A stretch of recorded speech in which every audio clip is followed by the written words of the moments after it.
तर मी चॅलेंज घेतलंय 2 वर्षासाठी. 2 वर्ष मी कंटिन्यू व्हिडिओ टाकणार आणि 2 वर्ष जर काहीच नाही झालं तर मी इंस्टाग्राम डिएक्टिवेट करणार. हा माझा नवीन चॅलेंज आहे आणि एकदम रॉ. जर डाईट केलं तर केलं, म्हणजे तर सांगणार, केलं तर केलंय, नाही केलं तर नाही केलंय, फुल रॉ ठेवणार भाई. हसी मजाक, फुल नवीन मित्र बनवायचे. तर आजपासून मी हा चॅलेंज स्टार्ट करतो. आज 2 फेब्रुवारी 2026 आहे. 2 वर्षांनी बघूया काय होतं, मला नाही माहिती. तर आजपासून मी हा चॅलेंज स्टार्ट करतो आणि पब्लिक फेअर वगैरे काय नाही. पब्लिक फेअर मी लास्ट सोडून दिली आता. पब्लिक फेअर वगैरे काय करायचं नाही, बघायचं नाही. सर व्हिडिओ बनवायला स्टार्ट करायचा भाई. सो लेट सी आता काय होतंय. मी चाललोय 1 वर्षाचा मेंबरशिप घ्यायला जिम मध्ये. बघूया, आधी 1 वर्षाचा घेऊया. रोज व्हिडिओ टाकायचे, रोज काही पण टाकायचे, पण टाकायचे भाई.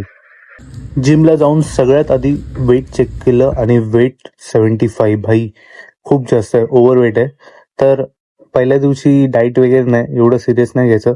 तर संध्याकाळी मी परत वॉकला गेलो, 10 किलोमीटर वॉक केलं आणि आजचा डे इथेच एंड केला. थँक्यू.